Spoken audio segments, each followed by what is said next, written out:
Hello, snowboarders of the internet. I'm your host, Avran LeFeber, and this is Top 5s, the only weekly Top 5 show in snowboarding. Yes, last week we were on hiatus. We took a break. Deal with it. Anyways, we're back. And this week's Top 5, the Top 5 trends in snowboarding that need to return. If you're over the age of 27, you're probably going to agree with this. If you're under the age of 27, well, I know I'm getting a thumbs down on this video. You know who you are. Let's dive right into it. Number 5, brand rivalries spilling over into their marketing. That's right. You know you miss it in their marketing. Those creative ads, creative jabs, they're gone. Come on, people. Let's have a little rivalry between two brands. We need it. Come on, it builds factions in snowboarding and it's hilarious. Besides, Ride. You had some really, really good jabs at Burton, and then, there was the whole save the plastic for your dildos. Where is the rivalry, people? I want to see it in the graphics, in the marketing. Let's do this. Number 4, shit brands getting shut down before they could get a foothold in snowboarding. Let's be real, No Bad Day would not have existed 15 years ago. They wouldn't have been able to do it. Fucking these shitty ass Amazon goggle companies, they wouldn't exist. But now we got influencers out there pushing it. Come on, people. We're all better than that. Let's get rid of all the shit brands and just push them right back out so we can strengthen all the brands that actually contribute to snowboarding. Number 3, pipe jerseys. Let's bring them back, people. What? Thought this list was just gonna be a gripe of real shit in snowboarding? No. I want more motherfucking pipe jerseys back in snowboarding. You see this? This is a pipe jersey.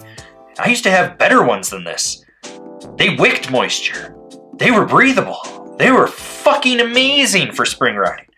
But no, everyone's like, we gotta have base layers and cotton hoodies and all this shit. Come on, let's bring back legitimate half pipe jerseys. Why? Because kids are hiking park rails. And it looks like in the foreseeable future, they're going to be hiking a lot more. So let's give them something that's a little more moisture wicking. It's got some style to it. And it still sends an homage to the history of snowboarding. Number 2, events that build real snowboarding community. I'm sorry, I don't see real snowboarders hanging out in the fucking athlete village at the douche tour. I see people trying to get free fucking shit. And it sucks. Let's build some real events that build real community. I'm looking at you, Snowboy Productions. You're our last saving grace.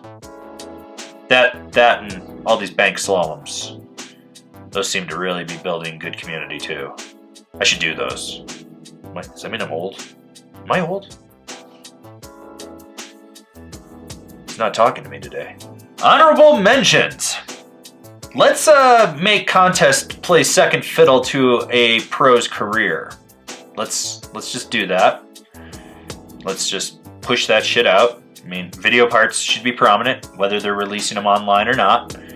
No one really gives a shit about 12 guys that can chuck 1440 triple cork mute grabs. Let's be real.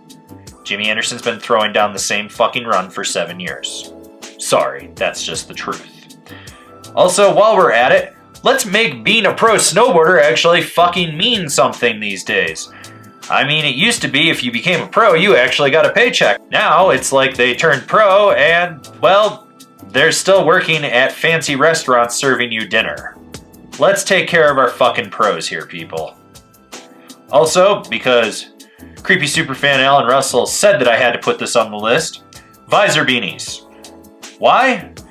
Because our mutual friend, Jerome Kuntz, misses them. I mean, there really isn't anything that just screams like late 90s, early 2000s like a visor beanie. And the number 1 trend that needs to return to snowboarding, an older generation that holds the younger generation accountable. Evidently, I'm not doing my job enough, and there's a whole generation of weak little pussies out there that get upset when you don't play nice, and they need their fucking safe space. Well, if you're a fucking poser kook, you should be called a poser kook. That's just kind of how it is. We need that older generation to instill the ideals into the younger generation so they don't become a bunch of fucking pussies. Seriously, All you old jaded fucks. The reason you're old and jaded is because, well, you haven't instilled any knowledge into the younger generation.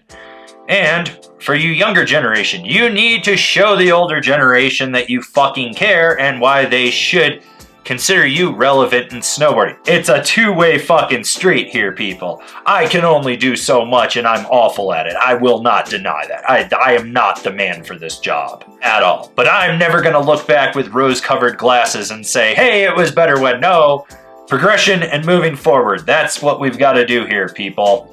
This has been my top 5 list of trends that need to return to snowboarding. Do you agree? Do you disagree? Did I miss one? Leave me a comment down below. Let's have a conversation. If you're new here, remember to subscribe, click the bell, get those notifications. That way you're not missing any of the videos we've got coming out for you. And as I'm newly returned from burnout, you're probably going to get a lot of them until I burn myself out again. Anyways, if you really want to support us over here and just see us grow out what we're doing and maybe get Kevin back on the show, swing on over to Angry Snowboarder VIP. I could tell you more here, but I got a whole video over there that explains it so much better. As always, I've been your host, Avran LeFeber, and I'll see you in another video.